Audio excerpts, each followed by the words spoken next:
Hello welcome back to our channel.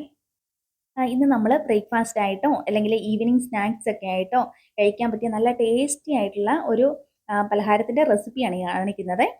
റവ പത്തിരിയുടെ റെസിപ്പിയാണ് കാണിക്കുന്നത്. നമ്മൾ അരിപ്പൊടി വെച്ച് ഉണ്ടാക്കുന്നതിനേക്കാൾ നല്ല ടേസ്റ്റാണ് ഇതിന്. അപ്പോൾ എല്ലാവരും ഒന്ന് ട്രൈ ചെയ്ത് നോക്കുക. ഇഷ്ടപ്പെട്ടാൽ ഒന്ന് ലൈക്ക് ചെയ്യുക, നിങ്ങളുടെ അഭിപ്രായങ്ങൾ രേഖപ്പെടുത്തുക.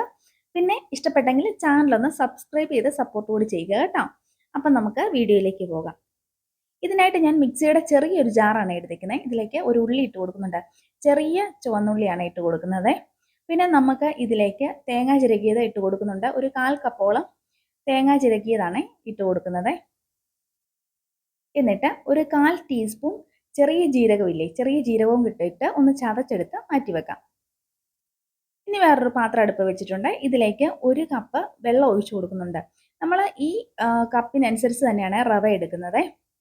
അപ്പോൾ എന്തോരം വെള്ളമാണോ എടുക്കുന്നത്, മീൻസ് എന്തോരം റവയാണോ എടുക്കുന്നത് അതിനനുസരിച്ച് വെള്ളം എടുക്കുക കേട്ടോ.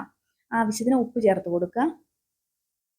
എന്നിട്ട് ഈ വെള്ളം ഒന്ന് നന്നായിട്ട് തിളച്ച് വരുമ്പോഴത്തേക്കും ഉണ്ടല്ലോ 1 കപ്പ് തന്നെ വറക്കാത്ത റവ ചേർത്ത് കൊടുക്കണേ. വറക്കാത്ത റവയാണെങ്കിൽ നമുക്ക് ഉണ്ടാക്കുമ്പോൾ പൊട്ടിപ്പോകാതൊക്കെ ഇരിക്കുന്നത്. അപ്പം വറക്കാത്ത റവ ഈ വെള്ളത്തിനകത്തേക്ക് ഇട്ട് കൊടുക്കുക. എന്നിട്ട് ഈ വെള്ളമായിട്ട് നന്നായിട്ടൊന്ന് മിക്സ് ചെയ്തെടുക്കുക. 1 കപ്പ് റവയ്ക്ക് 1 കപ്പ് വെള്ളം, അതാണ് കണക്കെ. അപ്പോൾ എല്ലാം നന്നായിട്ട് ഒന്ന് മിക്സ് ചെയ്തെടുക്കുക കേട്ടോ.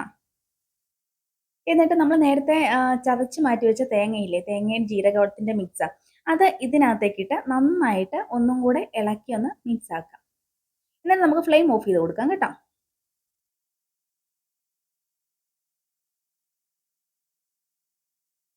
അപ്പോൾ ഇതെല്ലാം ഒന്ന് യോജിപ്പിച്ച് കൊടുത്തിട്ട് ഒന്ന് തണുക്കാനായിട്ട് ഞാൻ വേറൊരു പാത്രത്തിലേക്ക് ഒന്ന് മാറ്റി കൊടുത്തിട്ടുണ്ട്.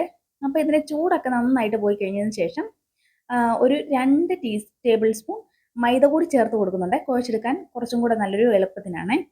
എന്നിട്ട് കൈവച്ച് നന്നായിട്ടൊന്ന് കുഴച്ചെടുത്തിട്ടുണ്ട്. ആ പാത്രത്തിൽ വെച്ച് തന്നെ ഒന്ന് കുഴച്ചെടുത്തിട്ടുണ്ട്.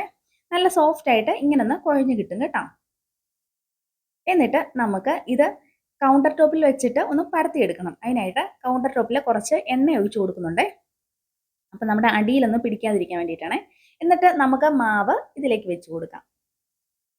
എന്നിട്ട് ചപ്പാത്തിയുടെ റോളറില്ലേ, അത് വെച്ച് ഒന്ന് പരത്തി കൊടുക്കാം. ചപ്പാത്തി പോലെ അത്ര കട്ടി കുറയ്ക്കേണ്ട, ഒരു നേരിയ കട്ടിയിൽ. ഇത് തീരെ കട്ടി കുറഞ്ഞിട്ടില്ല കേട്ടോ. ഞാൻ അവസാനം ഇത് ഉണ്ടാക്കാൻ നേരം ഇതിൻ്റെ കട്ടി കാണിക്കാം. ഞാൻ എന്തോരം ഇതാണ് എടുത്തേക്കുന്നതെന്ന്. എന്നിട്ട് ഒരു ടിന്നിൻ്റെ അടപ്പ് വെച്ചാണ് ഇങ്ങനൊരു വട്ടം എടുക്കാനായിട്ട്. അപ്പോൾ ഞാൻ ഈ ഒരു വലിപ്പത്തിലാണ് എടുക്കുന്നത്. അപ്പോൾ നിങ്ങൾക്ക് ഇഷ്ടമുള്ള വലിപ്പത്തിൽ എടുക്കാം കേട്ടോ.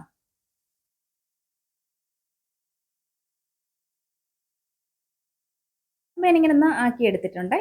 ഇനി നമ്മൾ ഇത് എണ്ണയിലൊന്ന് ഫ്രൈ ചെയ്താണ് എടുക്കുന്നത്. അപ്പം ഞാൻ ഈ ഒരു വലിപ്പത്തിലാണ് എടുത്തേക്കുന്നത്. ഇച്ചിരി കട്ടി കുറഞ്ഞിരുന്നാലേ നമ്മുടെ പൂരിയൊക്കെ പോലെ നന്നായിട്ട് പൊങ്ങി വരത്തുള്ളേ. അപ്പം എണ്ണ നന്നായിട്ട് ചൂടായിട്ട് വേണം ഇതിലേക്ക് ഇട്ട് കൊടുക്കാൻ.